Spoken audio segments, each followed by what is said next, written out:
Over 2,000 years ago, the Greek philosopher Heraclitus described men in battle. He said, out of every 100 men, 10 shouldn't even be there. 80 are just targets. 9 are the real fighters, and we're lucky to have them, for they make the battle. But the one is a warrior, and he will bring the others back. When I was a child, my family, who lived in Salem, Oregon, frequently visited my grandparents' farm in Reardon. In one bedroom hung a painting of a soldier. The walk-in closet had a nearly 10-foot American flag draped over some trunks. And in the parlor, inside the magazine rack, next to copies of the Spokane Chronicle, there were decorative boxes that contained medals. I often took those medals out and admired them. The Purple Heart especially enthralled me. My grandmother, who was quiet and kind, once walked in as I fingered the Medal of Honor and sternly said, "Put that back." That was the first time that I realized that the person in the painting was somewhat of importance. I don't recall my grandparents ever talking about my uncle, and I never asked. As I grew older, my mother spoke freely of him, often recounting childhood memories. She lit the spark for me to learn everything that I could about him. Tonight, I would like to introduce you to Joe E. Mann, a son of Lincoln County and one of the quiet heroes produced by the American West. He did more than fight. He led, he inspired, and in his last moments, he sacrificed everything so that others could live. Joe was not born into privilege or fame. He grew up as one of 9 children in a hard-working farm family 4 miles north of Reardon on land known as the Mule Ranch. He learned responsibility early, ingenuity out of necessity, and courage not as a concept, but as a way of life. Long before he wore a uniform, those who knew him remembered a young man who was generous, mechanically gifted, and always willing to step forward when something needed to be done. He embraced risk as a part of life and accepted it without hesitation. Joe Mann could not have known the destiny that awaited him. Joe was a sickly child. He was held back a year in school because he had missed too many days because of tonsillitis, mastoiditis, and appendicitis. As he grew older, he was impulsive, daring, a risk taker, and maybe a little careless. He proved this in high school by being kicked in the head by a mule and being hit in the head with an axe. A high school friend remembered him as being fearless. He was a happy-go-lucky kid who whistled while he worked and sang Wabash Cannonball when he tinkered in the shop. Skilled in carpentry, he frequently made toys for his younger siblings. He also made crystal radios and reading lamps for all the bedrooms. Joe often gave his little brother Donnie and Donnie's pet chicken Rosita a ride on his bicycle handlebars. It's unclear who enjoyed it more, but Rosita was the only one who never complained about the bumps. Before leaving home after high school, Joe made Donnie a wagon that he could pull Rosita in. My mother, 6 years younger than Joe, remembered him as being quick with a joke and always ready to make her laugh. Of her 8 siblings, he was her favorite. Joe made it his mission to spend time with her, whether they were playing games, sledding down the nearest hill, or flying kites. He was just as enthusiastic in the kitchen where he'd help his mother cook. Joe's sense of humor and kindness made every day a little brighter for those around him. Joe was a compliant boy, though he possessed a certain knack for finding or creating trouble. One afternoon, he built a small fire in the potato cellar. It quickly filled the house with thick smoke, leading to a family evacuation and a strong scolding from his father. Another time, he placed a homemade explosive device inside a cast iron cauldron, blowing a gaping hole in the bottom.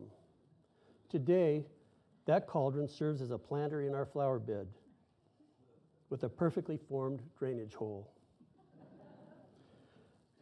Joe received a memorable lesson about littering the day he tossed a candy bar wrapper out of the car window. His father immediately stopped the car, scolded him, and insisted that he go back and pick up the stray piece of trash. His humbling walk left him deeply embarrassed. My mother recounted a time when Joe was home alone with her and their sister Helen. Pretending he was heading to bed, Joe instead slipped outside and watched them through the dining room window as they did their homework. Suddenly, he jumped up, banged on the window, and screamed bloody murder. Not stopping there, he ran to the front door and repeated the same prank. Although my mother admitted that Joe genuinely frightened her, she later reflected that what struck her most was how out of character it was for Joe to want to scare them. He was the Harvest Crew's official grease monkey, and he could fix any piece of farm machinery. He once showed off his mechanical skills on a first date. When his car broke down somewhere between Reardon and Spokane, he coaxed the girl to hitchhike into Spokane with him to buy the part he needed. They hitchhiked back to the car where he fixed the transmission on the side of the road. They carried on with their date, which I have to believe was their last. At Reardon High School, Joe took part in football, basketball, tennis, and debate. He thrived in FFA, immersing himself in projects involving crops, animals, and carpentry. His expertise was eventually put to the test at the state potato judging competition in Pullman. While he took the challenge seriously, his skills likely leaned towards average. His team placed 10th out of 20 schools. Evidently, he was more used to starting fires in the potato cellar than being on stage judging potatoes. In 1938, when Joe was a sophomore, the greatest athlete of the century walked into the school auditorium, Jim Thorpe. Thorpe had already won 2 gold medals, but officials revoked them after they found out that he had been $25 a game to play baseball. Besides his professional baseball career, Thorpe also played professional football and basketball. Thorpe spoke to the students about the virtues of fair play and hard work. He also told them that actual strength comes from within, and that courage isn't measured in trophies, but in resilience to keep going no matter what the obstacle. I can't say exactly what Joe took from Thorpe's visit, but he saw a man who had been knocked down and kept going, a man who had valued humility, resilience, and responsibility to others. Joe's nickname was Tiger, which seemed most appropriate. He was scrappy and tenacious. In his senior year, he broke his collarbone in a football game, and when told to leave the field, he refused. After the game, his parents took him to Deaconess Hospital, where a metal plate was inserted into his clavicle. His grades were less than stellar, except in 2 classes he most enjoyed, agriculture and home economics. His report card showed that he was kind, loyal, courteous, and emotionally stable. However, he never backed down from a fight, which left him standing before the principal more than once. In one memorable incident, a classmate thought it would be funny to toss my mother's lunch pail out the window of the school bus. Joe, ever protective, wasn't about to let that slide. Words were exchanged and then punches. By the end, someone had a broken nose. Family legend is a little fuzzy on that detail, but the lesson was clear: don't mess with Joe's siblings. Another time, my mother came upon a fight in the schoolyard. She was aghast to see Joe squared off against another boy. She didn't know what the fight was about, but remembered that all of the kids were cheering only for Joe. In 1941, his senior year, Joe deserved the Brother of the Year award for taking his sister Helen, who was just a freshman, to her first high school dance when nobody else asked her. My aunt told me that that was her fondest memory of him. That same year, Glenn Miller's hit "In an Old Dutch Garden" by an old Dutch mill dominated the music charts, inspiring the school to decorate the gym with a Dutch theme for the homecoming dance. It's unlikely Joe even knew where Holland was, yet in a twist of fate, he would be laid to rest there 3 years later. During his senior year, the Lutheran pastor became a mentor to Joe, motivating him to become the first member in his family to attend church. After his confirmation and baptism, Joe inspired his family members to join him on their journey of faith. Before he graduated, Joe even climbed the church steeple to install a new cross at its peak. Joe had two dreams. He wanted to become a pilot, and he wanted to explore the territory of Alaska. Two of his older brothers, Roy and Jack, were pilots in the Army Air Corps, and he could not wait to follow in their footsteps. In August 1942, he enlisted in the Army at Fort Lewis, hoping that he would soon learn to fly. Sadly, he failed his physical exam because of having retained hardware, which was the permanent plate in his collarbone from his football injury. With his dream of flying shattered, he volunteered to become one of America's first paratroopers. My mother remembered Joe boarding the train in Reardon for Camp Toccoa, Georgia, for paratroopers basic training. He looked into her eyes and said, "Irene, you take good care of yourself, okay?" Those were his last words to her. At Camp Toccoa, he was assigned to the 506th Parachute Infantry Regiment of the 101st Airborne Division, the same regiment as the Band of Brothers made famous by author Ambrose and Steven Spielberg and Tom Hanks. His basic pay was $54 a month, and he received an additional $50 in jump pay. He sent $30 of his monthly pay home to his parents. Joe's squad leader was a fellow named Charles Skeen, a brash California beach bum who liked wild women, fast motorcycles, and hard liquor. From day one, Skeen despised Joe, possibly because of Joe's quiet manner. No one knew for sure. Joe's buddies described Skeen as a martinet, someone who was a strict disciplinarian who treated his men unfairly. Joe had a friend in G Company named Jim Pee Wee Martin, who surmised the reason Skeen hated Joe was because he could not break him. Over the course of the next year, Skeen busted Joe down from private first class to private several times. Pee Wee said that Skeen's goal was for Joe to commit insubordination. After a year of harassment, things came to a head. Joe reacted to something Skeen said and was punished by being transferred from the 506th Parachute Infantry Regiment to the 502nd Parachute Infantry Regiment.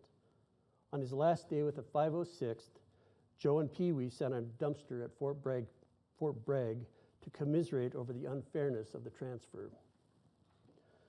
The last words Joe said to Pee Wee were, "You haven't heard the last of me." At the time of his transfer, Joe's superiors rated him as only a satisfactory soldier, but they noted his character was outstanding. 3 weeks later, Joe was on a troop transport that set out from Camp Shanks, New York, headed for England. On board were 5,000 other men, none of whom he had trained with or even knew. In May 1944, Joe took part in the Screaming Eagle's last dress rehearsal before the invasion of Normandy. It was called Exercise Eagle. It was a night jump over the Kennet Valley in England. Besides being dark, it was also very windy. Blown off course, the men hit the ground hard. Some landed in trees, on hillsides, or hit rock walls. 426 men broke bones during the jump. Joe is fortunate that he didn't break any bones, but he suffered a double hernia that required surgery and an 8-week recovery in an English hospital. Because of that, he missed the Normandy invasion. Surely he was disappointed because after 2 years of training, he was ready to fight. It was also his chance to prove to Sergeant Skeen that he was a capable soldier. An interesting side note. While fighting in the French countryside after D-Day, Skeen threw a grenade into the basement of a farmhouse. His men believed he might have killed the family that was hiding there.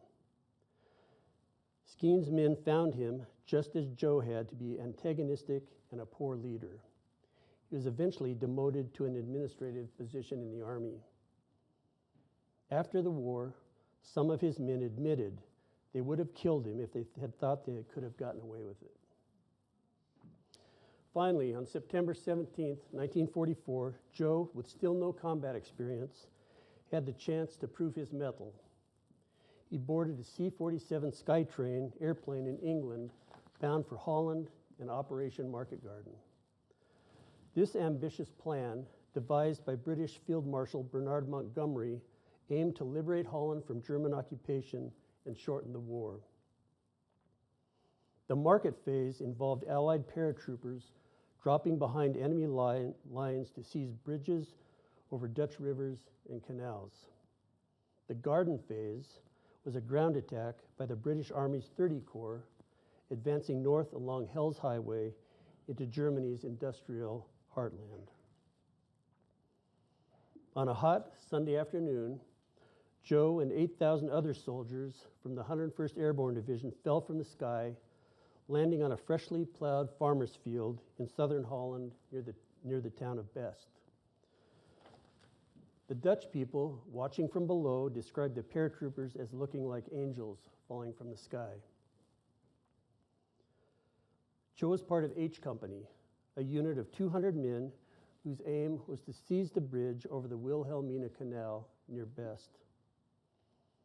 Army intelligence had assured them that few Germans remained in the area, making the mission straightforward. But reality struck hard. 1,200 German troops had arrived in Best just the day before. Fierce enemy fire met H Company as it advanced, which splintered the company and separated its platoons. Joe's 18-man platoon, bolstered by 26 engineers, received orders to seize the bridge on their own, while the rest of the company remained in Best to fight the Germans. As lead scout, Joe's job was to move ahead of the group, silently observing enemy positions and guiding the 44 men from Best to the bridge, a journey of about 1.25 miles. The Germans quickly trapped H Company in a dense forest outside of Best and sprayed them with machine gun fire. Once clear of the woods, the unit faced a treacherous journey across open landscape. Joe successfully led his platoon around a marsh and over a dike to the Wilhelmina Canal. The trek to the canal took much longer than expected, and it had grown dark. The men skirted the edge of the canal, feeling their way through the night. In the distance, Joe spotted the bridge's silhouette. He left the platoon near the edge of the canal and crept to within 100 yards of the bridge to see what the platoon was up against. As he hugged the ground, he counted over 200 Germans on the bridge. The Germans outnumbered the Screaming Eagles 4 soldiers to 1. One can only guess at the sheer terror Joe felt when a German soldier stepped off the bridge and walked straight at him. As the soldier drew closer, Joe heard twigs snap and smelled the German's body odor, rancid leather boots, and musty tobacco. Joe realized he had crawled into the German guards' sector. For 40 minutes, he lay scarcely breathing as the German soldier marched tight circles around him, his boots inches from his face. Joe could not shoot the German because that would alert the enemy that the Americans had arrived at the bridge. Finally, Shots were fired in the distance, causing a diversion, which allowed Joe to jump to his feet. He killed the soldier, but was spotted. Witnesses reported he dodged bullets from 5 machine guns and ran back to his platoon at the canal. It was too dark to seize the bridge that night, so the lieutenant devised a plan to take it the following morning. As dawn broke on September 18th, the Germans discovered the American platoon's vulnerable position next to the canal. The Germans opened fire, killing many men. To make matters worse, most of the engineers assigned to bolster the numbers of the platoon deserted by swimming across the canal or hightailing it into the woods, never to be seen again. That left only 15 paratroopers to seize the heavily fortified bridge. Before the Americans could make their move, the Germans detonated an explosive device and blew the bridge up. Joe watched as the concrete structure was blown into the sky and reduced to a heap of rubble. With their objective lost, the 15 men turned their attention to survival. This was a tall order, since most of them carried only an M1 rifle, a few hand grenades, and a trench knife. 2 of the soldiers also carried a machine gun and a bazooka. On the other hand, the Germans carried bolt-action rifles, potato masher grenades, and a machine gun nicknamed Hitler's Buzzsaw, which fired 1,200 rounds a minute. They also had anti-tank and anti-aircraft guns, rocket launchers, and tanks. All afternoon, the Germans shelled the Americans' position with rounds from their most feared weapon, the 88mm gun. Finally, the Screaming Eagle's spirit soared as American Thunderbolt fighter planes swooped from the clouds and flew overhead. This, they thought, would drive the Germans back, allowing them an escape route. The Thunderbolts mistook Joe and his platoon for the enemy. The American pilots riddled their position with bullets as the Germans watched. After more shelling from the 88s, and after seeing so many of his buddies killed, Joe had had enough. He grabbed the bazooka and set out to destroy the 88mm gun. He crept forward approximately 60 yards to the bridge's rubble. With 2 shots from his bazooka, he destroyed the 88mm gun and the German ammunition stockpile. For the next hour, he concealed himself in the rubble, taking pot shots at the enemy with his rifle. 6 Germans discovered his position and charged him. Joe stepped out of the twisted steel and fully exposed, fought them one by one. He held his ground, killing all 6 Germans. While doing so, he was shot 4 times in the upper body. He staggered back to his platoon. The medic wrapped both of Joe's arms and secured them to his body like a straitjacket and ordered him to get into the trench that held the other wounded. Joe refused. Instead, he returned to the battle. Later that afternoon, the Germans again attacked the Americans. Joe wriggled out of his bandage and took one-arm pot shots at the enemy while sustaining severe shrapnel wounds. That night, he was again ordered into the trench with the other wounded. This time, he complied. By now, he was in shock, his teeth chattered, and he shook uncontrollably. In the middle of the night, he snuck out of the trench and in a downpour set out to search for the only 6 men still able to fight. He found them huddling in a trench on the other side of the dike. Exhausted and desperate, they were barely holding on. The lieutenant ordered Joe to return to the other wounded, but Joe pleaded to stay, explaining that he could not bear to watch any more of his friends die. Though his arms were bound to his sides, he insisted he could still fight. Moved by Joe's determination, the lieutenant relented and allowed him to remain. He helped Joe into the trench, covered him with his jacket, and propped him against the dirt wall so he could stand guard during the night, giving the others a chance to rest. The following morning, September 19th, shadowy figures approached the trench through a thick fog. Before the American soldiers could react, a German soldier lobbed a potato masher grenade into the trench. Knowing the fuse delay on the grenade was about 5 seconds, one of Joe's buddies grabbed it and threw it out before it exploded. A second grenade hit a machine gun and exploded in the machine gunner's face, blowing one eye out of its socket and blinding the other. Shrapnel from that blast also tore into Joe. A third grenade landed next to the now sightless, bloodied machine gunner. Miraculously, he groped for it and threw it out before it exploded. The fourth grenade landed in the dirt beside Joe. Without the use of his arms, he couldn't reach it, and none of his friends could get to it either. They looked at each other, covered their heads, and turned their backs, knowing they would die. Joe looked at his lieutenant and said, "I'll take this one." He turned his back and threw his body onto the grenade. The explosion lifted him off the ground and into the arms of his lieutenant. Looking into his lieutenant's eyes, Joe quietly said, "My back is gone." Seconds later, he died without a cry or a whimper. Joe died in an idyllic setting next to a Dutch canal one day before his mother's 55th birthday.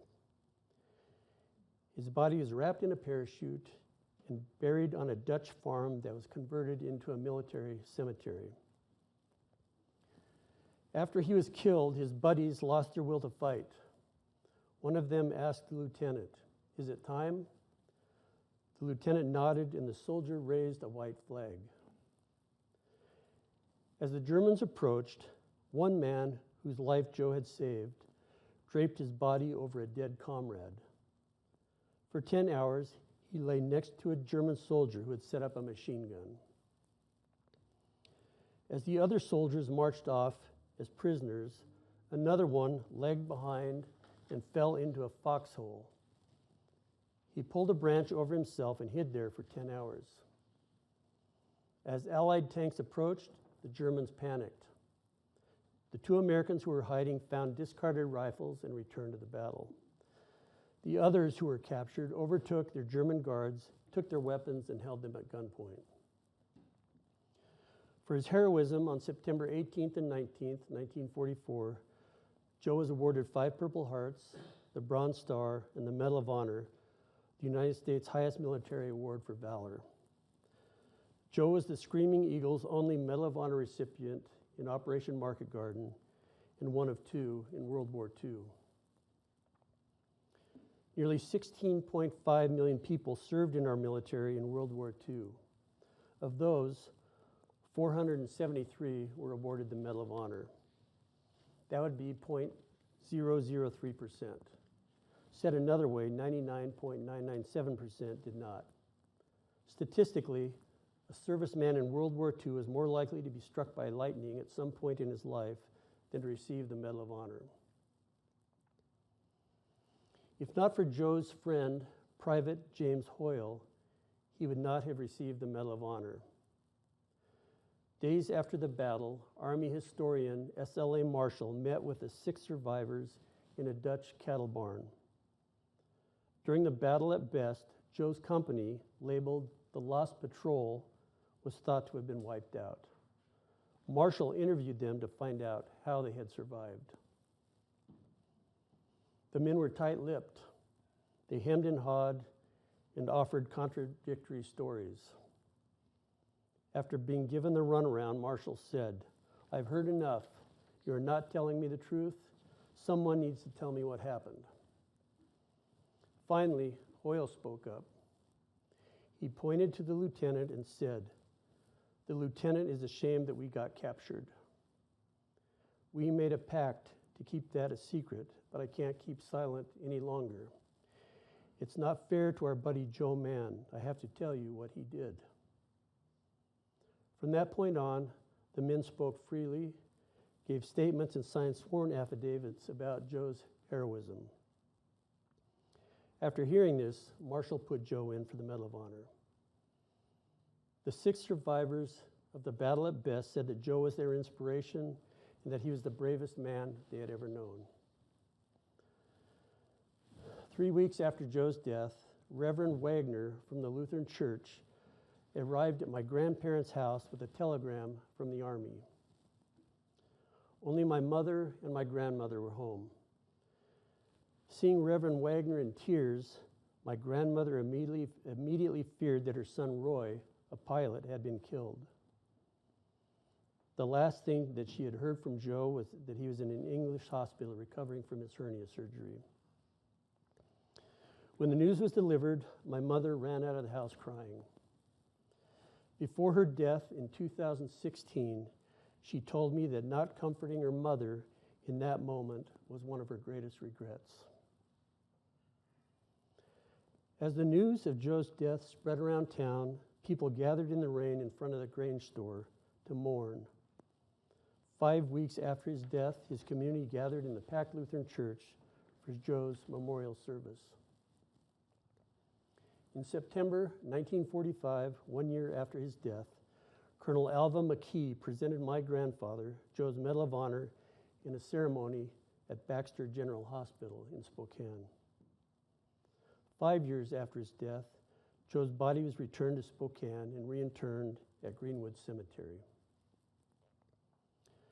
General S.L.A. Marshall had said this: "It was always Joe Mann leading the fight. It was Mann who kept on getting hit because he took the worst chances. He did not know how to quit.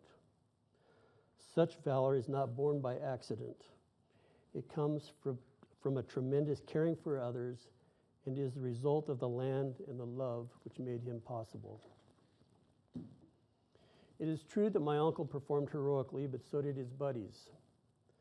They continued to fight even though they were surrounded, outnumbered, underarmed, and had no medical supplies, food, or water. They were typical of the countless soldiers, sailors, and airmen of the greatest generation. Marshall concluded Joe was a hero of what he recognized as one of the most epic battles of World War II. Joe was not the only hero in his family. His brother, Captain Roy Mann, was an F-51 Mustang pilot who fought in North Africa, Sicily, and Italy. He also flew more than 100 sorties in the Korean War. In a 1-week period, he flew 12 combat missions and earned the Distinguished Flying Cross for repeatedly dive-bombing, strafing, and firing rockets against the enemy. In one mission, he destroyed 3 tanks, 2 trucks, and killed over 15 enemy soldiers. On 2 other occasions, he was awarded the Air Medal for acts of heroism during aerial fight in combat. I have been to the Netherlands 7 times, and on 3 occasions have walked in my uncle's footsteps from the drop zone where he landed, through the forest, around the marsh, and over the dike to the foxhole where he died.